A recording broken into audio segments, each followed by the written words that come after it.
सुमन दाइ के यो कृषि गर्दा गर्दा बुढा भइयो कहिले आम्दानी खानुपर्ने हो केही थाहा छैन लगानी मात्रै के भन्नु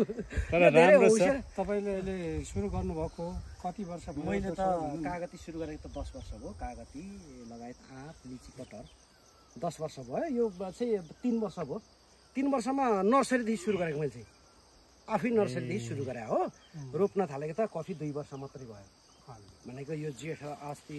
जेठमा चाहिँ 2 वर्ष भयो मेरो कफीदेखि चाहिँ यो पनि 2 वर्ष कफी यो 1 वर्षको यिनीहरू 1 वर्षको 2 वर्षको त तल मैले देखाएँ नि हजुरहरूलाई यो 1 वर्ष 1 वर्ष हो यो सबै के त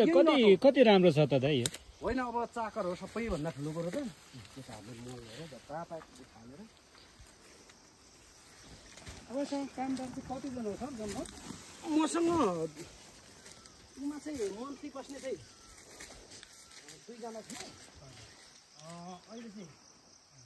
अनि हाजिरा हो मेरो त धेरै आउनु सदस्य